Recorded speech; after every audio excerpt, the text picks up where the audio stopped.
जय माँ। मातृभवन बारीपद उड़ीसा के स्वर्णिम जयंती के शुभ अवसर पर, पुण्य अवसर पर एक विषय दिया गया है। और विषय का, जैसा कि उड़ीसा में हम अक्सर देखते हैं, एक मूल विषय होता है, फिर एक सब टाइटल होता है। तो मूल विषय है कि हमारा लक्ष्य क्या होना चाहिए। और जो मुझे विषय दिया गया है वो है कि his failure is not failure हुम गॉड लीड्स। तो लक्ष्य क्या होना चाहिए, इसको संक्षेप में तब हम लोग इस पर आ जाएंगे। एक होता है मुख्य लक्ष्य और दूसरा होता है उसके लिए छोटे छोटे लक्ष्य। जैसे आपका अगर मुख्य लक्ष्य है माउंट एवरेस्ट चढ़ना है, तो आपको उसके लिए पहले बहुत सारे पहाड़ आएंगे, उस पर चढ़ना है। उसके पहले आपको स्टेमिना बिल्डअप करना है, उसके पहले आपको अपने मानसिक रूप से तैयार करना है। तो ये छोटे छोटे लक्ष्य जो हैं, जो हमारे मेन लक्ष्य को फीड करते हैं। और ये इसलिए आवश्यक है क्योंकि कई बार मैंने देखा है, लोग पढ़ते हैं कि yoga of transformation, yoga of the cells. So सीधा वो वहाँ की हम माता जी की फोर्स इन्वोक करेंगे और हमारी सेल्स रूपांतरित हो रही हैं। ये बहुत डेंजरस टेंडेंसी है। माँ ने स्वयं इसके बारे में कहा है, हम लोग पढ़ेंगे, वॉल्यूम 11 में भी इसकी बात है, कई जगहों पर है। ऐसे नहीं है कि yoga of transformation of the cells straight away शुरू हो जाता है। कई स्टेप्स हैं उसमें। चैत्य सत्ता की खोज है, उसके लिए तैयारी है, बिकम कॉन्शियस। योग is not a cake walk. तो ये इसलिए आवश्यक है क्योंकि आजकल योग के नाम पर 10 डे कोर्स इन निर्वाणा, एक जब पहली बार मैं अमेरिका गया था, हो गए 25 साल, तो वहाँ पे वो बहुत आश्चर्य हुआ कि literally 10 day course in nirvana based on some dollars that you give. तो मैंने कहा ये क्या होता है, मतलब 10 दिन। अब उसमें आपको टेक्निक सिखा दी जाती है। अब लोगों को अच्छा लगता है तो उनको लगता है यही निर्वाण है। अब कोई व्यक्ति को जब पता नहीं है कि असली हीरा क्या है, तो उसको तो आप कोई भी डायमंड दे दोगे, कोई भी आर्टिफिशियल नागीना दे दोगे, तो बहुत बाद में पता चलेगा कि इसका तो कोई मूल्य नहीं है और मैंने बहुत बड़ा मूल्य चुका दिया बिना मतलब के। तो ये पहले छोटे छोटे लक्ष्य हमको बड़े लक्ष्य तक ले जाते हैं। बड़ा लक्ष्य क्या होना चाहिए, ये तो निश्चित है कि यदि ये सृष्टि भगवान की सृष्टि है, तो भगवान ने कुछ ह्यूमन लैंग्वेज में सोचा होगा, कुछ पर्पस होगा, प्रयोजन होगा। अब भगवान के सामने क्या प्रयोजन हो सकता है? हाईएस्ट जो स्वयं है वो अपने ही जैसी सारी सृष्टि बने। एकदम लॉजिकल भी व्यक्ति अगर सोचे तो वो चीज स्पष्ट होती है। और एक कदम आगे जाऊंगा मैं कि माता पिता बच्चे के बारे में क्या सोचते हैं। वो चाहते हैं कि मेरे से एक कदम आगे जाए। अब एक कदम आगे भगवान सृष्टि में कैसे करेंगे? भगवान फॉर्मलेस हैं, उनके अंदर बहुत सारी संभावनाएं लेकिन छिपी हैं, अभिव्यक्त नहीं हुई हैं। तो अभिव्यक्ति के द्वारा वास्तव में भगवान का भी विस्तार होता है, वृद्धि होती है। अब देखिए, इसीलिए नाम जो अल्टीमेट रियलिटी का है ब्रह्मन, तो ब्रह्म जो एक्सपैंड कर, वास्टनेस की तरफ जाता है। वृद्धि, सेम रूट्स हैं। जैसे कि एक कवि जब कोई काव्य लिखता है, तो अगर वो काव्य ना भी लिखे तो वो तो वही है, लेकिन काव्य के द्वारा, पैराडॉक्सिकल है ये, लेकिन कवि की भी वृद्धि हो रही है अभिव्यक्ति के द्वारा। हालांकि वो ना लिखे तो भी वो वही है, लेकिन वो इसके द्वारा अभिव्यक्त कर रहा है। तो लक्ष्य तो एक ही है इस संसार में, भगवान की अभिव्यक्ति। अब स्वाभाविक है उस अभिव्यक्ति के लिए हम लोग तैयार नहीं हैं, मनुष्य तैयार नहीं है। तो ये सारा जो अब तक ड्रामा हुआ है, पशु पक्षी कीट पतंगे सब, फिर मनुष्यों में कई श्रेणी के मनुष्य, धीरे धीरे सचेत होते हुए हम वहाँ पहुँचते हैं। प्रारंभ में भगवान क्या करते हैं, छोटे मोटे जैसे खिलौने दिए जाते हैं बच्चे को। हवाई जहाज चाहिए तो माँ क्या करती है, बच्चे को हवाई जहाज ला देती, खिलौना। वो जानती है, बच्चा ये नहीं कह रहा है कि मुझे एक्चुअल हवाई जहाज में बैठ के हवाई जहाज उड़ाना है। बचपन में डॉक्टर भी खेलते थे हम लोग, वो चवन्नी का स्टेथोस्कोप ला के। तो ये सब क्योंकि इसके द्वारा हमारे अंदर चीज़ें डेवलप होती हैं। तो वैसी एक स्टेज होती है मनुष्य की जब वो खेल खिलौनों से खेलता है। वो भी तैयारी की स्टेज है। उसके बाद काफ़ी सीढ़ियाँ लांग के वो एक जगह आता है जहाँ वो कहता है मैं हूँ क्यों, मेरा क्या लक्ष्य है, क्या मुझे चाहिए। इसीलिए हम देखते हैं कि वेद और वेदांत में जो भेद आया, भेद नहीं है, वेदांत वहीं से कल्ड आउट है, लेकिन कर्म कांड और ज्ञान कांड का जो आया, इसी कारण कि एक भौतिक लक्ष्य है और एक पारलौकिक लक्ष्य है, अति भौतिक लक्ष्य है। तो ये एक लंबी यात्रा के बाद हम लोग यहाँ पहुँचते हैं। तो ये लंबी यात्रा इसलिए आवश्यक है क्योंकि जब हम ये कहते हैं एम ऑफ लाइफ, तो ये नहीं कि हम सबको एक ही एम बता दें। अब कोई बच्चा है, वो खिलौना खेलने की स्टेज है उसकी, आप उसको ले जाएंगे और उसको एक्चुअल हवाई जहाज में बैठा देंगे तो इंटिमिडेट हो जाएगा। तो ये नहीं करना। ये श्री कृष्ण बड़े प्यार से समझाते हैं कि जो जानते हैं उनको बुद्धि भेद नहीं करना चाहिए। क्योंकि कई बार मैं देखता हूँ छोटे बच्चे की हमारा लक्ष्य है डिवाइन, अब वो ठीक है, लेकिन अब divine, what do you understand by divine, तो हर व्यक्ति अपने अपने ढंग से, तो एक प्रोसेस है, ये प्रोसेस को जानना जरूरी है। मतलब हर व्यक्ति के अंदर ये लक्ष्य, ये अपने आप उदय होगा, ये बाहर से किसी के द्वारा मेंटली थोपा हुआ विषय नहीं है कि आप सबका लक्ष्य ही होना चाहिए। एक है, लेकिन एक लंबे समय तक वो प्रत्यक्ष नहीं होता, परोक्ष रूप से चलता है। इसी को सबकॉन्शियस योग कहा गया। ऑल लाइफ इज योगा के 2 हिस्से, हम लोग उसी तरफ जा रहे हैं। क्यों? हम जीवन में क्या ढूंढ रहे हैं? परफेक्शन। एक शब्द में हमारे परफेक्शन के मापदंड अलग हैं। कोई समझता है मेरे जीवन में अगर बहुत धन दौलत हो, सब कुछ हो, घर परिवार सब सुखी हो, तो परफेक्शन है। लेकिन एक शब्द में अगर बोलो तो क्या चाह रहा है, तो पूर्णता, यही बोलेगा। उस पूरी लिस्ट बना देगा, मैं स्वस्थ रहूं, परिवार भी स्वस्थ रहे, धन भी रहे, घर भी, सब। उसका जो आइडिया है परफेक्शन का, जिसको कहते हैं मंडेन परफेक्शन। फिर आता है दूसरा परफेक्शन, रिलीजियस परफेक्शन। फिर आता है स्पिरिचुअल परफेक्शन। फिर आता है सुपरमेंटल परफेक्शन। अभी मैं इसमें डिफाइन, लेकिन परफेक्शन ये एक गोल है। जिन लोगों को डिवाइन या मैनिफेस्टेशन इन शब्दों से डर लगता है, या जो तैयार नहीं है, उनके लिए क्या गोल होना चाहिए? माने बड़े स्पष्ट ढंग से कहा है, प्रोग्रेस टुवर्ड्स परफेक्शन। क्योंकि 2 तरह की प्रोग्रेस है। एक हॉरिजॉन्टल है, जिसमें क्या है, क्वांटिटी, मेरे पास इतना धन है और आ जाए, एक तरह की प्रोग्रेस है, वृद्धि है। मेरे पास एक घर है, 2 घर आ जाए, एक गाड़ी है, बेटर गाड़ी आ जाए, ये एक है। लेकिन प्रोग्रेस टुवर्ड्स परफेक्शन मतलब मेरे जीवन में मेरी विधाओं का विकास हो, उसमें विकास का कंसेप्ट है। Perfection bye it's nature implies evolution, development, education, ये सब है। वेयर प्रोग्रेस टुवर्ड्स परफेक्शन, तो ये एक जनरल गोल मनुष्य के अंदर सदैव चलना चाहिए। मुझे लगता है कि चाहे कोई भगवान को माने ना माने, श्री अरविंद माता जी को जानता है या नहीं जानता है, प्रगति एक ऐसा लक्ष्य है, विकास एक ऐसा लक्ष्य है जो कांस्टेंट होना चाहिए। मान भी लिया, मान लो कि हम माता जी को मानते हैं, श्री अरविंद को मानते हैं, और आप वहीं पर रुक गए, आप प्रोग्रेस की तरफ नहीं बढ़ रहे। आप खुश हो गए कि मैं आश्रम में आ गया, या मैं अब एक ही रंग का कपड़ा पहनता हूँ, केवल वेजिटेरियन फूड खाता हूँ, रोज सेंटर में जाता हूँ, प्रणाम करता हूँ, 2 घंटे 4 घंटे सेवा देता हूँ। तो ये सब बेसलाइन है, और इस प्रोग्रेस का कोई अंत नहीं है। और वो आपको यंग रखता है, जॉय देता है। क्योंकि जो चीज़ प्रोग्रेस नहीं करती है, मनुष्य के साथ ये नियम है खासकर, पशु पक्षी स्टैटिक हैं, देवता भी स्टैटिक हैं, मनुष्य के अंदर भगवान ने प्रोग्रेस का सॉफ्टवेयर डाला हुआ है। तो मनुष्य के साथ क्या होता है कि यदि वो प्रोग्रेस नहीं करता है तो वो डिक्लाइन करता है। उसके पास 2 अल्टरनेटिव है नहीं, वो देर तक एक जगह रेस्ट नहीं कर सकता है, और करेगा तो वो उसकी तरह हो जाएगा, सरोवर की तरह जो सूख रहा है। वो अपने अंदर स्टाइफिल फील करने लगा है। कई लोगों के अंदर ये अंदर अंदर कुछ घुटन सी महसूस होती है, क्योंकि ये प्रगति नहीं कर रहे हैं। कैसे भी प्रगति करने का अनेकों उपाय हैं। तो प्रगति, और प्रगति में हम लोग अगर परफेक्शन, पूर्णता की ओर, तो और भी अच्छा। और परफेक्शन के पहले हम अगर डिवाइन परफेक्शन, दिव्य परिपूर्णता, तो वो अद्भुत है।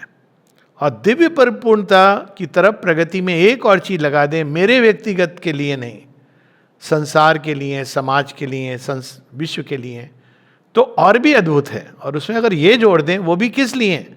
इसलिए नहीं कि मेरी इच्छा है, इसलिए कि यही भगवान का संकल्प है इस सृष्टि में। तो it makes a complete aim of life to progress, to strive towards divine perfection here upon earth. क्योंकि अंदर जाके डिवाइन परफेक्शन को लोगों ने रियलाइज किया है, लेकिन मैनिफेस्ट नहीं हुआ ना. सो हियर अपॉन अर्थ ऐसे लोग हैं जहां वो मैनिफेस्टेड है. अब कैलाश में तो लड़ाई नहीं होती ना सांप की और चूहे की और कार्तिकेय का वाहन मोर की, नहीं लड़ाई होती है, वो परफेक्शन है. लेकिन वहाँ है, यहाँ तो दो पक्षियों की लड़ाई हो जाएगी अगर मनुष्य का रूप ले ले तो. तो डिवाइन परफेक्शन, भगवान की परिपूर्णता यहाँ. और किस लिए? क्योंकि यही सृष्टि का आदि संकल्प है. अब यहाँ से ये दूसरा भाग शुरू होता है कि फेल्योर की बात. अब फेल्योर कहाँ से आ रहा है? क्योंकि यहाँ पर ये टॉपिक ये नहीं है कि फेल्योर, उस पर तो बहुत चर्चा हो सकती है. वास्तव में फेल्योर कुछ भी नहीं होती है, ये तो मान के हमको चलना चाहिए. फेल्योर क्या होती है? जब आप गिव अप कर देते हो गोल को. वरना वो प्रिपरेशन है. लोग कहेंगे आप ऐसा कैसे कह सकते हैं, हमने तो 6 साल ट्राई किया था मेडिकल एंट्रेंस का, नहीं हुआ हमारा, तो फेल्योर हो गया. मैं पूछता हूँ कि फेल्योर हुआ? हाँ, हमारा तो सिलेक्शन नहीं हुआ. तो मैं पूछता हूँ कि देखो तुम्हारे अंदर 6 सालों में जो तुमने पढ़ाई करी, तैयारी करी, क्या तुम्हारा कोई भी पार्ट विकसित नहीं हुआ? अब देखिए, कंसंट्रेशन विकसित हुआ, मेंटल कैपेसिटीज बढ़ी आपकी, आपने कई चीज़ों के बारे में जाना जो आप अदरवाइज नहीं जानते. और अब ये जब जान के आप, ये जो आपके अंदर ये ऊर्जा बढ़ी, मन की ऊर्जा, इसको आप कहीं और लगा सकते हो. नहीं इधर लगा पाए तो कहीं और लगा सकते हो. लेकिन विकास तो हुआ ही हुआ. तो अगर हम विकास को लक्ष्य लगा लें तो कुछ भी फेल्योर नहीं है. धन अर्जन कर रहा है व्यक्ति, बिजनेस करता है, ये वर्कआउट नहीं करता है, वो वर्कआउट नहीं करता है, लेकिन क्या हो रहा है? कोई चीज है आपके अंदर जो विकसित हो रही है. लोगों से डील, हम कॉन्शियस होते हैं, अवेयर होते हैं जीवन में, जिसको कहते हैं ना साधारण भाषा में कि हम अपनी गलतियों से सीखते हैं, भूलों से सीखते हैं, गिर के हम चलना सीखते हैं. बच्चा तो पहले गिरता है ना. अब ये है कि कुछ लोग जल्दी सीखते हैं, कुछ को बार बार गिरना पड़ता है, पर सब सीखते हैं. तो फेल्योर का कंसेप्ट बहुत ही एक इमीडिएट सेंस में होता है. फेल्योर वस्तुतः फेल्योर ये नहीं होती है कुछ भी, क्योंकि वस्तुतः ये जिसको हम मटेरियल सक्सेस या वर्ल्डली सक्सेस, ये तो लक्ष्य ही नहीं था. ये हमको दिया गया, टेम्पररीली दिया गया मनुष्य के अंदर प्रकृति ने, लेकिन लक्ष्य तो कुछ और था. और ये सब कुछ उस रास्ते में तैयार कर रहा है. तो इसकी बहुत सारी कहानियां हैं. एक कहानी है कि एक व्यक्ति को काम दिया गया कि तुम जाओ घड़ा भर करके, पूरा भरा भरा घड़ा मेरे पास ले आओ. गुरुजी ने काम दिया शिष्य को. तो शिष्य ने कहा इतना सा काम है, ठीक है. तो गया लाने. अब घड़े के अंदर छेद थे, तो अब वो जाए, भरे, आए. अब पहले तो उसने कहा नहीं नहीं इतना कुछ पानी नहीं गिरेगा, हाथ रख दूंगा. लेकिन पानी गिरा, भरा हुआ घड़ा नहीं आया. तो उन्होंने कहा फिर जाओ. अब उसने देखा कि मैं इसको कैसे सील करूं, और थोड़ी अपनी गति बढ़ाई, फिर और गति बढ़ाई, क्योंकि अब क्या करेगा व्यक्ति, घड़ा नहीं चेंज कर सकते हो. अंत में 30 बार के बाद बोला कि मैं विफल हो गया. तब गुरुजी ने कहा नहीं, ये तो काम तुम्हें सौंपा गया था तुम्हारे एक प्रगति के लिए, तो भी विफल. क्या प्रगति हुई? कहते देखो तुम्हारा स्टेमिना बढ़ा. हाँ, भागना सीख लिया मैंने, कंसंट्रेशन भी सीखा. नीचे से गिर रहा है लेकिन ऊपर से नहीं छलके, कम से कम जहां भी मैं रोक सकूं. और तीसरी चीज उन्होंने कहा देखो क्यारी को देखो, रास्ते में कुछ दिख रहा है, तुमने ये वाटरिंग की है, आसपास जो फूल पत्ती थी, तो ये वाटर देम. तो ये waste, failure, error, human concepts हैं. इनकी आवश्यकता है एक स्टेज पर इनको हमको अंतिम सत्य नहीं समझना चाहिए. ये तो एक जनरल चीज को हम लोग मान के चलें. और ये फेल्योर इनएविटेबल हैं मनुष्य के जीवन में, क्योंकि हम अज्ञान से शुरुआत, असदो मा सद्गमया. तो कोई ये मान के थोड़ी कि भाई आप सिद्ध हो. किसी ने श्री अरविंद से पूछा कि आश्रम में तो हमने देखे हैं कि ऐसे भी लोग हैं, वैसे भी लोग हैं. तो श्री अरविंद कहते हैं भाई देखो, आश्रम में सिद्ध नहीं, साधक हैं. जो सिद्ध है उसको आवश्यकता नहीं है कहीं भी जाने की, साधक हैं। फिर धीरे धीरे वो, तो ये भी पूछा कि फिर क्या अंतर है, कहते हैं अंतर है, बाहर में आप रह रहे हो और वही जीवन अगर चल रहा है, और यहाँ भी अगर रह रहे हो और जीवन में वही आपके जो दोष हैं और समस्या हैं, कहते हैं लेकिन बाहर आप उसमें और उलझते जा रहे हो क्योंकि आपका लक्ष्य तो नहीं है कुछ, और यहाँ जब आ रहे हो तो आप उलझन से सुलझने की ओर जा रहे हो। देखने से बाहर आपको नहीं समझ आ रहा है, लेकिन वो सुलझन की ओर, सुलझने की ओर जा रहा है। तो ये एक चीज हमको समझनी है कि जब कोई भी यात्रा है हमारे जीवन की, तो वो धीरे धीरे चलती है। भगवान बहुत पेशेंस के साथ कार्य करते हैं, जल्दबाजी में नहीं करते हैं। बहुत कुछ है हमारे अंदर जो हमसे छिपा हुआ है, उसको उघाड़ते हैं, निकालते हैं, उसमें कुछ चीज़ें डिस्कार्ड होती हैं, ज़्यादातर नहीं करते हैं डिस्कार्ड। इवन वो मटेरियल जिसको हम बड़ा भद्दा समझते थे, वो भगवान उसको भी यूज़ करते हैं, तो उसको शेप करते हैं, रीशेप करते हैं। तो एक लंबी प्रोसेस है, इसलिए यदि कोई पेशेंट नहीं है तो योग उसके लिए नहीं है। फिर वही बात पर हम लोग आते हैं कि ये 10 दिन $1000 का कोर्स नहीं है। लोग हर चीज़ करते हैं आजकल इसके नाम पर, योगा ऑफ द सेल्स करते हैं, ना जाने क्या क्या करते हैं। ये मान के चलें एक लंबी यात्रा है, ये आप पैसे देके ये कोर्स नहीं कर सकते हैं। बल्कि श्री अरविंद ने यहाँ तक लिखा है, योगा कभी क्लासरूम टीचिंग में नहीं होती है कि भाई सिखाए हुए तरीके से स्टेप 1 स्टेप 2। ये एक जनरल अनफोल्डिंग है स्पिरिचुअल लाइफ। इसमें एक बात और मैं जोड़ दूं, लोग कहते हैं ये गुरु वो गुरु, इसके पास उसके पास, हमारे गुरु बेटर हैं, वो भी ये बात कह रहे हैं। तो कई बार मैं उनको बताता हूँ कि आप ये गुरुओं का कंपैरिजन कर रहे हो, भाई स्पिरिचुअल लाइफ कोई कॉलेज की डिग्री नहीं है कि आप प्राप्त करेंगे तो आप देख रहे हैं कॉलेज कौन सा बेटर है। तो कहते हैं फिर स्पिरिचुअल लाइफ क्या है? स्पिरिचुअल लाइफ अनफोल्डिंग है। वो जो आपके अंदर बीज है वो उगने वाला है। अब किसी के अंदर वो बीज वटवृक्ष का बीज है, किसी के अंदर रोज का बीज है, ये दोनों एक तरह से नहीं होंगे। इवन अगर एक ही मास्टर के पास जाएंगे तो उनके पथ अलग होंगे। अनफोल्डिंग है, रियल मास्टर है। कोई भी मास्टर अगर आपको स्टैंडर्डाइज टेक्निक बता रहा है तो मैं तो आउटराइट कि भाई he doesn't understand. Shri Krishna और श्री अरविंद, जिनको मैं अल्टीमेट यार्डस्टिक, कोई स्टैंडर्डाइज टेक्निक नहीं कहते हैं। वो एटीट्यूड्स की बात करते हैं। हमारे समता का अभ्यास करो, समता का विकास करो, निष्काम कर्म करो। एक मेथड कुछ श्लोकों में बताते हैं थोड़ा सा, वो भी एज ए कंसेशन की नासिका के अग्रभाग में। Otherwise they don't much talk about it, क्योंकि ये अनफोल्डिंग है, बीज अंदर में है, उसको उगने के लिए क्या चाहिए? Open to the mother, put water. कई बार लोग इससे परेशान भी होते हैं कि नहीं हमको कुछ मेथड दो, तो मेथड भी दे दिया श्री अरविंद ने। There is no method in this yoga except to take the mother's name and mind. अच्छा चलो मेथड चाहिए, हो गया मेथड, श्री अरविंद शरणम ममा मा मा मा मा मा मा, ये दे दिया मेथड। अब उसको भी लोग मैकेनिकल टर्न कर देते कि हम बस माँ का नाम करते रहेंगे। ये नहीं मतलब है उसका मनुष्य को एक बाहरी प्रोसेस चाहिए, तो ये बाहरी प्रोसेस, लेकिन अंदर की चीज़ों से आप ये नहीं कि मैं ये कर रहा हूँ तो मुझे समता का अभ्यास नहीं करना है, ईगो पर काबू नहीं रखना है, अंकुश नहीं लगाना है, कामनाओं को मैं जैसे चाहूँ चलाऊँ, मन के अंदर प्रकाश ना लाऊं, विशालता ना लाऊं। ये it doesn't work like that. वो आपको करना ही करना है। तो इस प्रकार से स्पिरिचुअल लाइफ एक अनफोल्डिंग है और वो अनेकों प्रकार से होती है। ये श्री अरविंद आश्रम की बड़ी विशेषता है, श्री अरविंद माता जी के योग की, कि यहाँ कोई एक रिलीजियस मेथड नहीं है कि सबको आके बैठा दिया पंडाल में, आज एक बताया जाएगा क्या करना है, सब अपना चेतना को यहाँ केंद्रित करिए, देखिए कुंडलिनी जागृत हो रही है, हृदय के अंदर जा रहे हैं, वहाँ पर आपको चैत्य सत्ता मिल रही है। It is not done like that. और ये करना, इसको समाप्त कर देना है वास्तव में, इसके जॉय को खत्म कर देना है बस। एक्चुअली अगर आप देखें, ये अनफोल्डिंग का जॉय है, क्योंकि भगवान हमको कितने ढंग से मिलते हैं।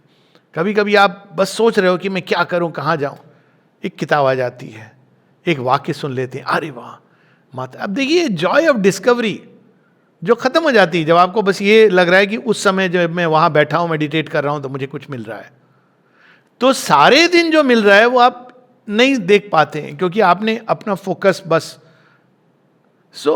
ये जो बात हो रही है ये योग की, ये धीर होना बहुत जरूरी है। एक ही शब्द उपनिषद यूज करती है, तमात्मस्थम येनु पश्यन्ति धीरा।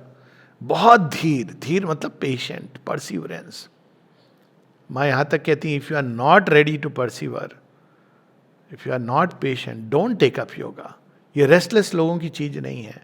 और अगर रेस्टलेस व्यक्ति इसमें आ जाए तो पहले उसको भगवान इतने ही सिखाते हैं, शांत हो जाओ, शांत हो जाओ। निष्काम कर्म क्या करते हैं? शांत करते हैं। ये नहीं कि you are not allowed, aspiration है आगे, पर पहले ये सीखो। सीधा आपने साइन अप कर लिया एक कोर्स के लिए कि हम सीधा सेल्स को इल्यूमिन करेंगे। देखिए कितनी भ्रांति में लोग जा सकते हैं, क्योंकि आपका अधिकार भेद इतना इंपॉर्टेंट था। खैर, अब आता है कि फिर फेल्योर कहाँ से आता है? तो फेल्योर, वस्तुतः फेल्योर कुछ नहीं होती है, लेकिन गिरना और उठना होता है, वो स्वाभाविक है। और जितना बड़ा लक्ष्य होगा उतना अधिक चांस है कि आप गिरेंगे, फेल करेंगे। बार बार मैं इस बात को कहता हूँ, मुझे बहुत अच्छा लगता है। ये एक श्लोक कह रहा हूँ लेकिन उर्दू का शेर है। तो एक सूफी संत कहते हैं, गिरते हैं सह सवार ही मैदान जंग में, बुज़दिल वो क्या गिरे जो घुटनों के बल चले। अब कौन गिरता है? किसको मृत्यु आ सकती है? जो युद्ध लड़ रहा है, जो कावड़ की तरह घर के अंदर बैठा हुआ है, हम कभी नहीं गिरे, अरे आप तो निकले ही नहीं, हमने कभी भूल नहीं की, नेचुरली आप एक स्टैंडर्ड फॉर्मूला में चलते रहे, हम कभी मार्ग नहीं भटके। आपका मार्ग तो मस्जिद से मुहाने तक था, आप भटकेंगे कहाँ? शायद भटकते तो आप एक विशालता में भगवान को पाते, भटके नहीं तो आपने भगवान को भी सीमित कर दिया। कहने का अर्थ ये बहुत विशाल लैंडस्केप पर योग चलता है, इसको मॉरलिस्ट नहीं समझ सकते। ये भी माने कहा है कि it is beyond, spirituality is beyond morality. ये बहुत कठिन होता है लोगों को समझना कि what is beyond morality, what is beyond good and evil, what is beyond right and wrong. तो what is beyond right and wrong, beyond good and evil is God. तो क्या फिर हम सब कुछ ताक पर रख दे? नहीं, ये नहीं कहा जा रहा है। तो एक जो स्पिरिचुअल व्यक्ति, वो कैसे जीवन को नेविगेट करता है अगर राइट और रॉन्ग का कंसेप्ट नहीं है? वो डिसर्न करता है कि कौन सी चीज मुझे भगवान के करीब ले जा रही है, कौन सी चीज दूर ले जाए, बस इतना ही है। कोई उसके पास मेंटल यार्डस्टिक नहीं है। कभी परिवार से वो जुड़ा रहता है और उसमें जो कुछ सीखता है, परिवार भी बहुत कुछ सिखाता है। बच्चे सिखाते हैं धीरज रखना, वाइफ सिखाती है विनम्र होना, पति सिखाता है कि क्या नहीं होना चाहिए। तो ये सब सीखता है ना व्यक्ति कुछ ना कुछ। ये एलिमेंट्री स्कूलिंग है। पर अब बोलोगे सारे जीवन में इसी एलिमेंट्री स्कूल को सीखता रहूंगा, तो एक समय आता है जब आप परिवार में रहते हुए भी परिवार के ऊपर हो जाते हो अंदर में, वो भी जरूरी है। फिर एक समय आता है आप किसी ग्रुप से बनते हो और आप ग्रुप लाइफ से आइडेंटिफाई करते हो। आश्रम से भी लोग एक ईगो के रूप में जुड़ सकते हैं, हम आश्रमाइट हैं, एक ग्रुप है, इसमें कोई, ये होता है। श्री अरविंद ने इसके प्रति सचेत किया है और ह्यूमन साइकिल में है ये। अब ग्रुप से भी हम कलेक्टिव ईगो आ जाती है और एक समय आता है, वो भी जरूरी होता है, एक समय आपको एक म्यूचुअलिटी का एक पोषण करती है। फिर एक समय आता है जब आप सब चीज से आगे बढ़ जाते हो, तब आप केवल और केवल सर्वभुवन में उस एक डिवाइन मदर से हर परिस्थिति में, हर अवस्था में, नेचुरली आप कहीं रहोगे, वो सीट है आपको दी गई है, वो जगह और काम, लेकिन आप उससे ईगोइस्टिकली नहीं बंधे होते हो कि मैं आश्रमाइट हूँ, ध्यान रखना, हाँ मैं विशेष व्यक्ति हूँ, एलिट क्लब का एक विशेष सदस्य हूँ। ऐसा नहीं भाव रहेगा कि भाई योग तो केवल यही हो रहा है। ये सब भाव चले जाएंगे क्योंकि आप सारी सृष्टि में भगवान के कार्य को देखोगे। हाँ ये विशेष जगह है, ये नहीं कि आप, पर उस विशेष जगह का किस तरह से हम कनेक्ट करते हैं ये देखने लगोगे। वहाँ भी अहंकार आ सकता है। जय विजय वैकुंठ में है, अहंकार आता है, ऐसा भयंकर अहंकार होता है कि पतन होता है। तो मुख्य चीज है, ये गिरना उठना इसलिए होता है क्योंकि हमारे अंदर बहुत सारे हिस्से हैं, सब तैयार नहीं होते हैं योग के लिए। एक पार्ट रेडी होता है, वो चलता है, वो लीप करता है। कुछ इस तरह की चीज होती है कि लोगों ने कहा कि भाई सॉरी कुंभ चलना है, महाकुंभ हो रहा है, हाँ चलो चलो चलो। अब क्या होता है ना, बहुत से लोग एक जोश में, अब कुछ लोगों को इसलिए भी जाना पड़ता है कि ये जोशीला व्यक्ति जो जा रहा है ये परेशान हो जाएगा, तो आप कुंभ के लिए नहीं जा रहे हो, उसको लगाम बन के कि भाई ये खो ना जाए, क्योंकि कुंभ मेले की दो बातें हैं, एक तो या तो आप मुक्त हो जाते हो बंधनों से, लेकिन दूसरे कभी कभी परिवार के बंधनों से भी मुक्त हो, बिछुड़ जाते हो। हमारे फिल्मों ने बिगाड़ दिया है कुंभ का पूरा मतलब। वो जितने खोए हुए बच्चे कुंभ में मेले में जाके बाद में मिलते हैं, तो कुछ लोग केवल इसलिए जाते हैं कि भाई ये जो घोड़े हैं इनको थोड़ा संभाल के चलो, नहीं तो ये तो पता नहीं कहाँ चले जाएंगे। पर अर्थ ये कि जोश में आदमी कई बार कहता है ठीक है, फिर जैसे जैसे दिन करीब आते हैं, ठंड कितनी होगी, अरेंजमेंट कैसा होगा, भीड़ कितनी होगी, कितना चलना पड़ेगा, कहाँ क्या सुविधा होगी, अच्छा पहले नहीं सोचा, पहले ये था कि चलते हैं। अब इसमें कुछ लोग हैं जो इन सबको दरकिनार करके अपनी सेंट्रल उसको पकड़ लेते हैं, नहीं जाना है, जो भी हो जाए जाना है, फिर वो चले जाते हैं और सब हो जाता है उनका, क्योंकि उन्होंने इसको पकड़ा हुआ है। अब बाकी हिस्से अपने आप एडजस्ट करते रहते हैं, ट्यून करते रहते हैं। और कैसे ट्यून करते हैं, कई बार अभी बात हो रही थी थोड़ी देर पहले कि बाहर जाते हैं कहीं पर, खाने का क्या मिलता है, ट्रैवल है, लंबी ट्रैवल है, कठिनाई कष्ट है। अब ये ना, ये सब आप सोचोगे तो काम नहीं कर सकते हो, तो ये चीज़ें एडजस्ट होती जाती हैं अपने आप। क्यों? क्योंकि आपका ध्यान किस पर है, माँ की सेवा करनी है, बस पीरियड। तो ये सारे पार्ट अपने आप धीरे धीरे, और समता ही तो मुक्ति है। अगर हम देखें तो गीता की परिभाषा में एक लेवल की मुक्ति क्या है, समत्व योग उच्चते, एक इमीडिएट लक्ष्य रखना चाहिए। पहली चीज जो Shri Aurobindo, calm peace equanimity. Patanjali Rishi ji ने तो ये तक कह दिया कि भाई समता में तुम प्रवेश कर गए। तो समता लाने का एक बड़ा सिंपल है कि आप लक्ष्य रख लीजिए, चलते जाइए। वही जो कुछ देर पहले ये भी बात हो रही थी कि आप भीड़ में, अब दुनिया, लोग कहते हैं अरे इंसान दुनिया में उलझा हुआ है, तो दुनिया में आप उलझे हैं तो आप भीड़ में अगर पकड़े हुए हैं चारों तरफ से। ये तो मैंने एक्चुअली एक्सपीरियंस किया है नई दिल्ली प्लेटफॉर्म पर। इतने सारे इधर उधर अचानक, तब आप क्या करोगे? आपको बस दो चीज़ों का ध्यान रखना है, आपको किधर जाना है, स्टेयरकेस कहाँ है, सीढ़ी कहाँ है ऊपर चढ़ के, और दूसरा वो जो कुली जा रहा है सामान उसको मिस मत करिएगा। और अपना सामान आपके साथ है तो बहुत ही अच्छा है, खुद ही कुली बन जाइए। इसलिए योग में बहुत सारे लोग को जोड़ के कि भैया तुम मेरा सामान ले लो, ऐसे नहीं होता है। Carry your own baggage, otherwise बहुत प्रॉब्लम होती है। पर आपको मुख्य चीज ये याद रखनी है, आपको कहाँ जाना है। ये मिस आउट अगर हो गया, अगर आप इस एनालिसिस में पड़ गए कि भैया बहुत भीड़ है, मैं नहीं जा सकता हूँ, अरे भैया इसमें ये तो कैसे लोग हैं, कहाँ हैं, किससे टच हो रहा है, किसकी स्मेल आ रही है, योग can not be done like that. तो इसलिए समता, एक इमीडिएट गोल, लक्ष्य। अब उसमें फेल्योर आएगी, कभी कभी भीड़ का रेला आपको अपोजिट डायरेक्शन में डाल देगा, आपको लगेगा कि एक कदम आगे जा रहा था, 4 कदम पीछे आ गया। कोई बात नहीं है, करना क्या है, मुड़िए, फिर से चलिए, लक्ष्य को विस्मृत मत होने दीजिए, होगा ऐसा। श्री अरविंद कहते हैं निरुद्धा को, कहते हैं कि मैं ये गिरने की कुछ प्रश्न मैं भूल रहा हूँ, but it had something to do with fall. तो श्री अरविंद कहते हैं तो क्या बात हुई, बच्चा रास्ते में गिर जाता है तो माँ क्या कहती है, रो रहा है, कलप रहा है, कहते हैं अरे उठो, पैंट को झाड़ो, आगे चलो, brush your pants and move forward. तो ये गिरना, हम लोग की समस्या क्या होती है, हम उस घटना को पकड़ के बैठ जाते हैं, मानो ये अंत है, अंत नहीं है।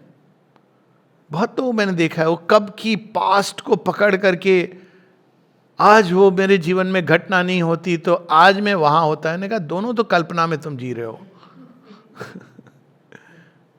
तुम्हें कैसे मालूम है कि ये वो घटना पूर्व निर्धारित नहीं थी तुम्हारे अंदर कोई कार्य, कोई पार्ट को विकास के लिए? आप तो ये योग को एक मॉरल डॉक्ट्रिन बना रहे हो, ये प्रोसेस है। हाँ, अगर आप उससे जुड़ गए, चिपक गए, उसको रोने लगे, बिलखने लगे, कंप्लेंट करने लगे कि मेरे साथ ऐसा क्यों हुआ, तो आप भूल कर रहे हो। तो इसीलिए अब वो पंक्ति है, his failure is not failure whom God leads. तो इंपॉर्टेंट चीज इसमें यह है कि यदि आपने बागडोर भगवान के हाथ में दे दी है, अब ये यदि है, दी है कि नहीं, तो वो हर फेल्योर के द्वार से भगवान उसको आगे ले जाएंगे और वो द्वार बनेगा आगे बढ़ने का। आप देखिए हर बार जब ये योग में माता जी बताती हैं जब प्रगति करनी होती है तो एक टेस्ट के रूप में कोई चीज आती है। कहती है every time you have to make a progress there is a test. और वो टेस्ट कौन कौन सी फोर्सेस करती हैं, एडवर्स फोर्सेस, वो आपको ऐसे बताएंगी कि भाई ये संभव नहीं है, या छलावा करेंगी। आपको ऐसा लगेगा कि प्रगति हो रही है लेकिन वास्तव में वो प्रगति का मार्ग नहीं है। जो भी है कई तरीके होते हैं, छद्म, या आपको कहेंगी तुम फिट नहीं हो, वास्तव में वो गिरा देंगी आपको। उसके बाद वो नहीं देखा, मैंने कहा था ना तुम तो फिट ही नहीं हो योग के लिए, देखो तुम्हारे अंदर कितनी कमजोरियां हैं, वीकनेसेस हैं। ये एडवर्स फोर्सेस करती हैं। दूसरा, भौतिक प्रकृति की शक्तियां। भौतिक प्रकृति की शक्तियां क्या कहती, कहते हैं भाई कुछ शाम से नहीं कंट्रोल होगा, काम क्रोध लोभ ये हमसे नहीं कंट्रोल होगा, भय हमसे नहीं मैनेज होगा, अटैचमेंट तो हमारे मतलब खून में है ये सब चीजें। लेकिन श्री अरविंद कहते हैं यदि तुम्हारे अंदर एस्पिरेशन है और माँ की ओर खुले हो, तो यहां तक कहते हैं man may have serious defects and difficulties, he may be full of sexual problems, this problem that problem, yet he will go through. क्यों? क्योंकि वो खुला हुआ है, उसको विश्वास है कि हमारे एफर्ट पर नहीं पर माँ की कृपा के ऊपर। और ये देखा है मैंने कैसे कैसे लोगों, कैसी कैसी डिफिकल्टीज, आप जब इंटरेक्ट करते हैं इस फील्ड में लोगों से तब पता चलता है, और कैसे कैसे भगवान ले गए हैं। जब माँ की ग्रेस है कि ऐसे लोगों से, क्योंकि नॉर्मली जो इंटरव्यू होते हैं ना उस पर मत जाइए, वो बड़े सैनिटाइज्ड हैं। कोई भी व्यक्ति इंटरव्यू पे ये नहीं बताता है कि मेरे साथ ये बहुत बड़ी भूल हुई, मैंने ये गलती कर दी, गिर गया, कोई नहीं बताता है। सब अपनी एक बड़ी, मुझे ये अनुभव हुआ, मुझे वो अनुभव हुआ, बहुत सुंदर ये चीज़ हुई। तो लोगों को कई बार लगता है भैया इसको तो ये सब अनुभव हुआ, हमें तो हुआ नहीं। हर अनुभव के पहले वो कैसे गिराए ये आपको वो नहीं बता रहा है। वो अगर आप क्लोजली किसी के जीवन के साथ जुड़ोगे और वो मित्रता, वो शेयर करेगा कि चीज़ें होती हैं। योग की यात्रा सरल नहीं होती, कठिन है, और ये बहुत कठिन योग है। इसलिए श्री कहते हैं बी प्रिपेयर्ड, कठिन योग है। तो जैसे ये टेस्ट आते हैं यूनिवर्सल नेचर की, कहती है असंभव है, तब आपको क्या कहना है, हाँ मेरे लिए हो सकता है लेकिन डिवाइन मदर के लिए कुछ भी असंभव नहीं है। फिर होस्टाइल फोर्सेज आती हैं। ये तो पूरा का पूरा माइंड को, वैनिटी खासकर, मैं योगी हूँ, साधक हूँ, बहुत बड़ा हूँ, सबसे अलग हूँ, तो धीरे धीरे आपके अंदर कब्जा करके वैनिटी, क्या बोलते हैं वैनिटी को, मिथ्याभिमान। एक होता है अभिमान जो आपका एक उसका लॉजिक होता है, भाई किसी ने कुछ अचीव किया है उसको अभिमान होता है, अच्छी चीज़ नहीं है ये भी योग के पॉइंट ऑफ व्यू से। मिथ्याभिमान है वैनिटी, जहाँ कुछ भी नहीं है आपको लेकिन ये लग रहा है कि आप बहुत बड़े हो, महान व्यक्ति हो। वैसे ये भाव तो नहीं होना चाहिए फ्रैंकली, क्योंकि महान केवल एक ही है और जो भी किसी के अंदर कुछ महानता है उसी का एक अंश है। तो मिथ्याभिमान, वैनिटी, ये भ्रम वो पाल लेते हैं लोग, और फिर उस दिखावा करते हैं बाहर से, बड़े साधक की तरह वो लगने लगते हैं, बैठते हैं, बोलते हैं यस व्हाट इज इट, तो आप सुनने वाला भी गान गंभीर पता नहीं बाबा जी बोल रहे हैं कुछ भी, मतलब उनकी चेष्टाएं, उनकी दाढ़ी वेशभूषा, वन इज नॉट रियलाइजिंग कि आप एक फॉल्सूट के उसमें गुरुडम, लोग अपने पांव छुआने लगते हैं, गुरु बन जाते हैं पांव के दर्शन।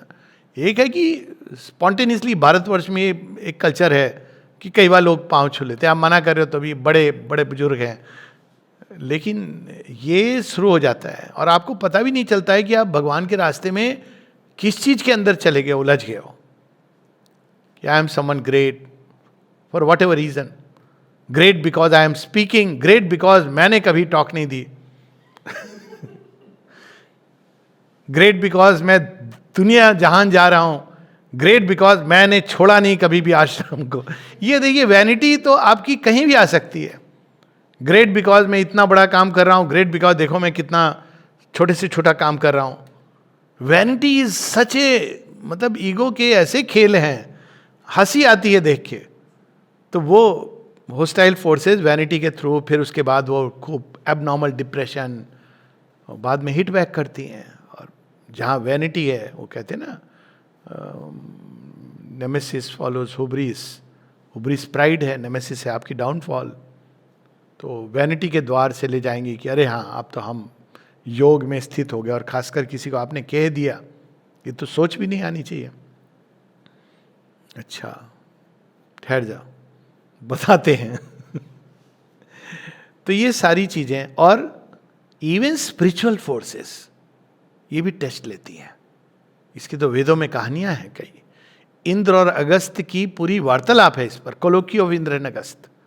अगस्त शीघ्रता से वही मैं पहुंच जाऊंगा मरुत की सहायता से, जो सारी प्राण ऊर्जा और मन की जो के अंदर जो वेगवान बनाता है। तो मरुत की सहायता से वो जाना चाह रहे हैं अल्टीमेट रियलिटी की ओर। बहुत सुंदर है ये, इस पर एक टॉक भी है। और इस पर श्री अरविंद ने पूरा एक लिखा है वेद रहस्य में। तो इंद्र रास्ते में खड़े हो जाते हैं, कहते हैं मैं तो नहीं जाने दूंगा। कहते हैं आप तो देवता हो, मैं अल्टीमेट रियलिटी की ओर जा रहा हूं, आपका तो काम है मुझे और थोड़ा शरबत पिला के भेज देना। कहते नहीं, क्यों, तुम तैयार नहीं हो अभी अल्टीमेट रियलिटी के लिए। तो अगस्त वापस जाते हैं, जिसको फॉल अगर कहा जाए, और वो फिर से स्वयं को तैयार करते हैं। क्या चाहिए इंद्र को? विशालता। मरुत क्या कर रहे हैं? तीव्रता से ले जा रहे हैं over a narrow path. Indra कह रहे हैं नैरो पाथ से आप उस रियलिटी को, बृहद ब्रह्मन जो सब जगह है, आप नहीं जा सकते। तब वो समझ जाते हैं, वापस आते हैं, तैयार करते हैं, फिर वो अल्टीमेट रियलिटी। तब इंद्र कहते हैं okay now you can go. So there are steps and stages. और यही हम देखते हैं विश्वामित्र की कहानी में, वशिष्ठ ऋषि की कहानी में। अगर हम कहानियां पढ़ें आध्यात्मिक जीवन की, एक समय आता है जब वशिष्ठ ऋषि अटैचमेंट से इतना पीड़ित होते हैं। अब ये देखिए, स्टार हैं जो 7 स्टार सेजेस हैं, तो लिटरली वो स्पिरिचुअल लाइफ के स्टार्स माने गए। उसमें से एक वशिष्ठ है। और देखिए उनको बहुत डिप्रेशन हो जाता है एक समय, और शिप्रा नदी में कूदते हैं बांध करके पास कि भाई मैं तैरूंगा ही नहीं, जीवन ही जीने का क्या फायदा है। शिप्रा नदी वो काट देती है उनके बंधन की, ये तो बहुत मेरे से पाप हो जाएगा। तभी उनका नाम पड़ता है उससे, सी विपाशा। उनके बंधन कट जाते हैं, विपाशा नदी। तो बंधन कट जाते हैं क्योंकि वो दिस इज नॉट एक्सेप्टेबल। इनका तो लक्ष्य कुछ और है। बाद में वो देखिए कैसे ब्रह्म ऋषि बनते हैं, जिन पर कहानी लिखी है श्री अरविंद ने दी, आइडियल ऑफ फॉरगिवनेस। विश्वामित्र को भी उस कहानी में लाते हैं कि कैसे वो राज ऋषि बन के ब्रह्म ऋषि बनना चाहते हैं, लेकिन विनम्रता चाहिए। तो योग में ये सब आता है। All this is part of the journey. लक्ष्य नहीं भूलना चाहिए। और ये कि हमें ले जाने वाले माँ हैं, और जब एक बार वो पकड़ लेती हैं सोल को, तो वो ले ही जाएंगी। एक सेंस में ये सबके ऊपर लागू होता है अल्टीमेटली, लेकिन खासकर जो whom God लीड्स। अब वो चाहे महायुद्ध हो, बीच में कुरुक्षेत्र है जहाँ बहुत कुछ हो रहा है, पर आपने बागडोर सौंप दी है। तो इसी को श्री अरविंद कहते हैं फेथ काफ़ी नहीं, फेथ के साथ कॉन्फिडेंस। कॉन्फिडेंस क्या है? कॉन्फिडेंस की डिवाइन मदर। फेथ के साथ क्या जाता है? Faith, Shraddha, I will reach, why mother is taking me. पर जहाँ कुछ घटना हो रही है, आप परेशान हो रहे हो, तो वहाँ पे कॉन्फिडेंस। किसमें कॉन्फिडेंस है? In the divine mother's grace. साथ में क्या आता है? ट्रस्ट। ट्रस्ट का मतलब क्या होता है? कि भाई आपने एंट्रस्ट किया है किसी को, मैं ट्रस्ट करता हूँ कि डिवाइन मदर को मैंने अपना जीवन सौंपा है, तो she will take me in this life और एनी अदर। मतलब ये भी होना चाहिए इस हद तक ट्रस्ट कि जीवन की कोई भी परिस्थिति इंक्लूडिंग मृत्यु सामने खड़ी हो, she is taking me along. ये भाव से योग होता है, तो उसमें फेल्योर हो ही नहीं सकती, क्योंकि हर एक फेल्योर आपको प्रोग्रेस कराती है, आप कुछ सीखते हो, आपके अंदर विजडम आती है, आपके अंदर स्ट्रेंथ आती है। एक बड़ी सुंदर बात उक्ति किसी ने कही थी, wisdom is the light that comes after we have faced the storm. उसके बाद क्या होता है ना, रेनबो आता है, हट छट जाता है, तब आपको पता चलता है कि कहाँ हमसे भूल हुई थी, और वो सीखते हो। फिर ये नहीं कि लेमेंट करना है, बढ़ते जाना है, क्योंकि ये तो लंबी यात्रा है। तो ये है इस पंक्ति का, इसको पैसेज को बस मैं पढ़ लूँगा क्विकली। पेज 339 सावित्री में विजन एंड द बून है, जहाँ अशुपति जगन माता के द्वार पर खड़े होकर कह रहे हैं, अब यहाँ फेल्योर तो बहुत अलग डायमेंशन है। अशुपति तो व्यक्तिगत योग में, यानी श्री अरविंद, सफलता की सब सीढ़ियों को क्रॉस कर चुके हैं। उनके जीवन में भी उतार चढ़ाव सब आए हैं जो उन्होंने कहा है। अब वो किसके लिए ये मांग रहे हैं? सृष्टि के लिए, मनुष्य के लिए, कि वो जो मैंने पाया है, माँ ये सबका हो, मैं अकेला कैसे एंजॉय करूंगा इसको, और इतनी बड़ी निधि ये सबके लिए चाहिए मुझे। और जगन माता उनको टाल मटोल कर रही हैं। और उसमें एक जगह वो कहती हैं कि नहीं, समय लगता है, मनुष्य तैयार नहीं है, जल्दबाजी मत करो, तुमने तो पा लिया है। पैसे जैसे ही स्टार्ट होता है, O son of strength who climbs creation speak, no soul is thy companion in the light, alone thou standest at the eternal doors. कहते तुम मनुष्य के लिए मांग रहे हो, मनुष्य से पूछो वो क्या चाहिए उसको। वो तो शेरविंद माँ के पास भी आके वो तो यही मांग रहा है कि मुझे रोटी कपड़ा मकान चाहिए। उसको तो भगवान नहीं चाहिए, उसको रूपांतरण नहीं चाहिए, उसको तो वही चीजें चाहिए, पैसा चाहिए, सक्सेस चाहिए। तुम उनके लिए क्यों मांग रहे हो ये दिव्य जीवन? तो अभी वो वाला पार्ट है जहां वो समझा रही हैं। और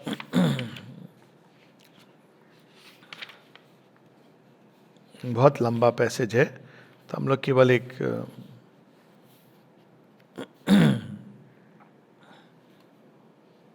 बता रही हैं कि कैसे ये वॉक कितना लंबा चलता है, कैसे कैसे जगहों पर मनुष्य रुकता है, पड़ाव होते हैं। फिर and hardiest victories without sure result, a zigzag towards unknown dangerous ground, ever repeating its habitual walk, ever retreating after marches long, and hardiest victories without sure result, drawn endlessly in an inconclusive game। अगर हम बाहर से देखें तो ऐसे ही लगता है, या छोटे से कालखंड में देखें। In an ill-fitting and voluminous robe, a radiant purpose still conceals its face. A mighty blindness stumbles, hopping on, feeding its strength on gifts of luminous chance। क्या अद्भुत लाइन है। पता नहीं है क्यों जा रहे हैं, कहाँ जा रहे हैं, लग दिए साथ में आग, पता नहीं है पर्पस क्या है, क्यों है, पर कहीं ना कहीं एक कुछ है और चल रहा है। व्यक्ति ब्लाइंड है, स्टम्बल करता है, देख नहीं पा रहा लक्ष्य, समझ नहीं पा रहा है, लेकिन अचानक ल्यूमिनस चांस गिफ्ट्स, आपको लग रहा है यार ये जीवन अब खत्म हो गया, अचानक कोई ऐसी घटना हो गई जिसका आपने कल्पना नहीं की थी, और फिर से आप उठ खड़े हुए, ना केवल उठ खड़े हुए, एक नया मार्ग दिख गया। तो देखिए यहाँ पे शेरविन, luminous chance, chance is a way of saying, क्योंकि हमको पता नहीं है तो कोई शक्ति है जो हमारे साथ साथ चलती है। यहाँ चांस मीन्स दैट, हम उसको चांस कहते हैं क्योंकि हमको पता नहीं है। और हम सब के साथ कि ऐसे अचानक लग रहा था अरे द्वार बंद हो गए, एक कोई चीज़ है जो आती है एक चांस के रूप में, घटना, एक कोई घटना होती है या कुछ अंदर में परिवर्तन आता है और अचानक एक नया द्वार खुल जाता है। तो इस प्रकार से कारवां चलता है। Because the human instrument has failed, ये भी कहते हैं लोग कि भाई हम नहीं कर सकेंगे, नहीं कर पाते। ऐसा होता है कि कभी कभी एक जीवन में जो इंस्ट्रूमेंट बना है, माता जी ये सब अकाउंट रखा जा रहा है। एक लेडी से थोड़ी सी अनकुत सी थी, मतलब क्रूड, क्या कहेंगे, गंवार is not a good word, but उस तरह का चारित्रिक गठन, बोलचाल में चारित्रिक गठन नहीं। माँ उसको बहुत विशेष कृपा और अनुग्रह रखती थी। इसे पूछा, माँ आप इस पर क्यों इतनी अनुग्रह करती हो? माँ कहती है, इसने पूर्व जन्म में अपने बहुत पीड़ा सही है, अब मैं इसको, आई वॉन्ट टू इंश्योर कि इसको कोई पीड़ा ना हो। इस ना हो, कई बार आप देखेंगे ऐसे लोग हैं जिनको भगवान सब, जैसे कहते हैं ना, सारी भूल माफ, और कुछ एक हैं जिनको एकदम झटके से पड़ता है, क्योंकि ये एक लंबी यात्रा है जिसका अकाउंट हमारे पास नहीं है, सोल के पास है या भगवान के पास है। ये मान के चलना चाहिए कि जो भी हम कर रहे हैं कुछ भी व्यर्थ नहीं जाता है, कोई भी गॉडवर्ड एफर्ट कभी फेल नहीं होता है, वो कभी ना कभी रंग लाएगा ही लाएगा। दिया जितनी बार बुझे जला दो, सूर्य निकलेगा एक समय। रात में कितनी बार बुझ रहा, रे सूर्य नहीं है भरोसा, क्या देखो लाइट जा रही है, अरे सूर्य और इस दिए का कोई कंपैरिजन नहीं है, जलाओ। आप सोच रहे हो कि सूर्य कई हजारों दिए जैसा होगा, और जब सूर्य निकलेगा तो जलता हुआ दिया भी अजीब लगने लगेगा। तो दिया जलाए रखो। यही होता है ना हमारे यहाँ अखंड ज्योति का। Because the human instrument has failed, the Godhead frustrate sleeps within its seed, a spirit entangled in the forms it made. कई बार ऐसा होता है कि एक जीवन में सफलता नहीं मिलती है, वो भी योग तो बहुत बड़ी बात है।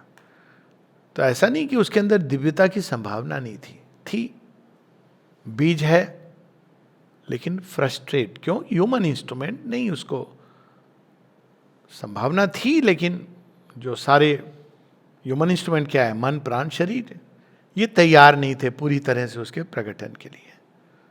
तो ऐसा होता है। अब आती हो मास्टर लाइन कि तो फिर ये क्या हुआ? गॉड हेड फ्रस्ट्रेट, बीज के अंदर सोता रह गया। अब ये ना बीज मरने वाला बीज है, ना गॉड हेड गिव अप करने वाला गॉड हेड है। ये अमर्त्य बीज है। इसीलिए अगली लाइन है, his failure is not failure whom God leads. Forms में, क्योंकि ये विकास फॉर्म के आधार पर हो रहा है, तो फॉर्म्स कई बार नहीं तैयार होते हैं कई कारण से। Doesn't matter, you put your effort, doesn't matter, हर चीज अकाउंटेड है।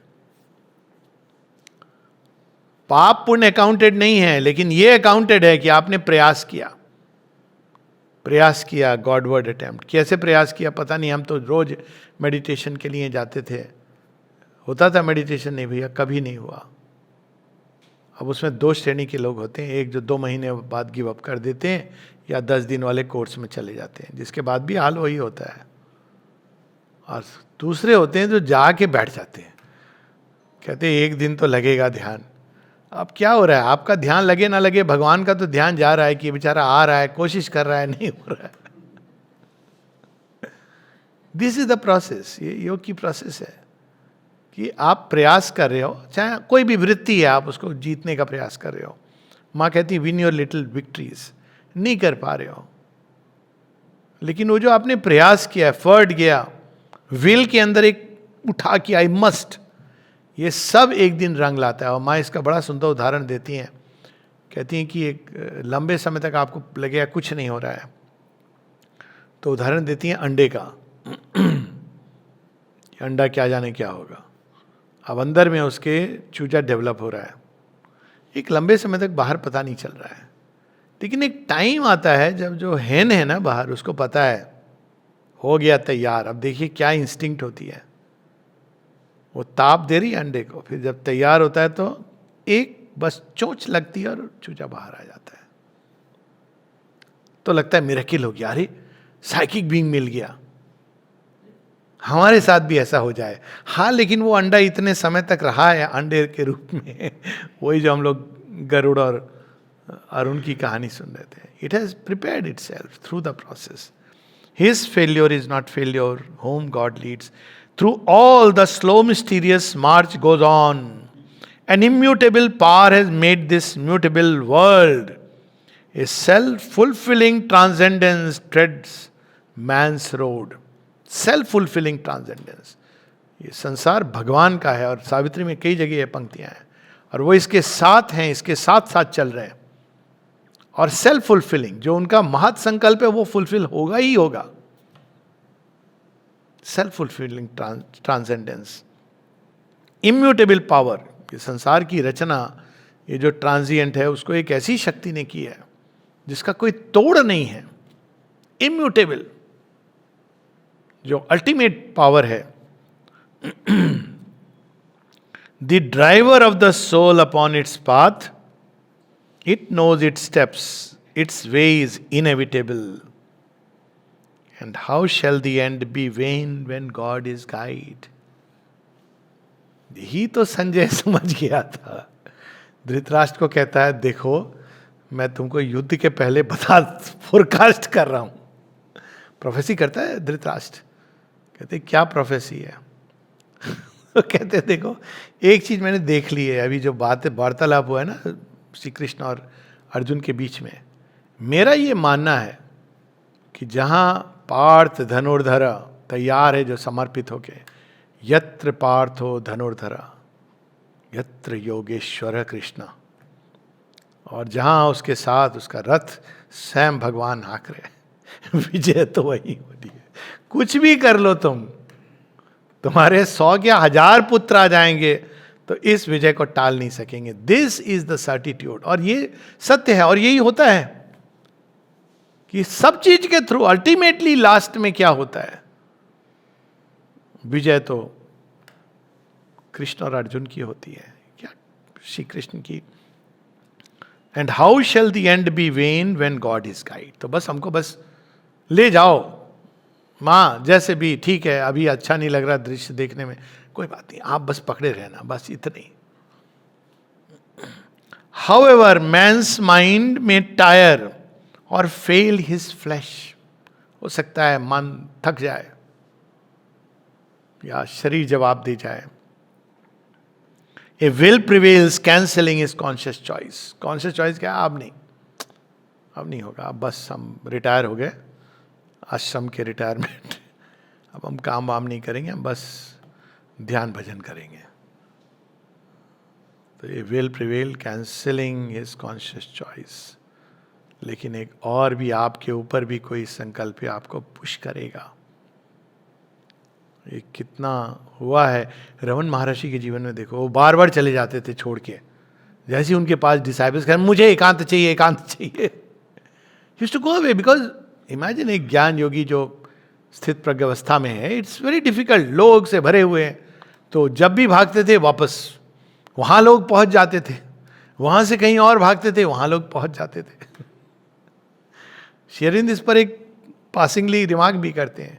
तो फिर उनको जगन माता आती हैं एक बूढ़ी औरत के रूप में. श्री अरविंद ने कंफर्म किया है, she was the world mother. तो वो कहते मुझे जाने दो. कहा कहाँ जा रहा है तू इतना छटपट करके? मैं एकांत में, मेरा मन कर रहा है मैं जंगल में चला जाऊं, कहीं कोई ना हो. तो जगन माता को कहती तेरा जो काम है, तू अरुणाचल को अपनी सीट बना ले, वहीं पर रहे, वही तेरी जगह है. तब कहा जाता है कि फाइनली स्टेट. तो ये will prevail cancelling is conscious choice. और ये तो एक योगी की बात हो रही है. अर्जुन युद्ध नहीं लड़ूंगा, कॉन्शियस चॉइस. एचलिस मैं नहीं लड़ूंगा. A will prevails, cancelling his conscious choice. The goal recedes, a boundless vastness calls, retreating into an immense unknown. अरे हमको तो लगता था आश्रम ज्वाइन कर लिया अब रूपांतरण हो जाएगा. अरे हमने तो वो कोर्स कर लिया था 10 दिन का, हमारा रूपांतरण हो जाएगा. ये क्या हुआ? साल गुजर गए. वो लग रहा है आपको थोड़े थोड़े एक्सपीरियंसेस, लेकिन कोई चीज़ है जो पुकारती जाती है. एक बड़ी सुंदर लाइन आहना में, always we hear in the heart of the battle a flute go before us. युद्ध क्षेत्र में लेकिन श्री कृष्ण का फ्लूट, आओ आओ आगे बढ़ो, आगे बढ़ो, आगे आओ. There is no end to the world's stupendous march. There is no rest for the embodied soul. It must live on, describe all time's huge curve. Till he has found himself, he cannot pause. A light there is that leads, a power that adds, a power that aids. A light there is that leads, a power that aids, unmarked, unfelt. It sees in him and acts. Ignorant, he forms the all conscient in his depths. Human, looks up to superhuman peaks. A borrower of supernature's gold, he paves his road to immortality. अंतिम दो पंक्तियां. The high gods look on man and watch and choose today's impossibles for the future's base. ऐसे हैं देवता जो देख रहे हैं, प्रयास किया, नहीं कर पाया, कोई बात नहीं है, सब नोटेड. और अचानक जब वो नया जन्म लेके आता है तो टुडेज इम्पॉसिबल्स, भविष्य के लिए वो निधि साथ में जोड़ देते हैं. सो हार नाम की कोई चीज भगवान की डिक्शनरी में नहीं होती है. और जो व्यक्ति भगवान को अपना समर्पण करते हैं सत्य निष्ठा से, और अंतिम तक बस वो मेरे साथ हैं, इस भाव से, इस श्रद्धा से चलते चले जाते हैं, चाहे जो भी हो, अच्छा बुरा सबके जीवन में होगा, ये मान के चलिए. लेकिन जो इस भाव से चलते चले जाते हैं, उनकी भी वोकेबलरी से भगवान असंभव, फेल्योर, ये शब्द हटा देते हैं. जय मां.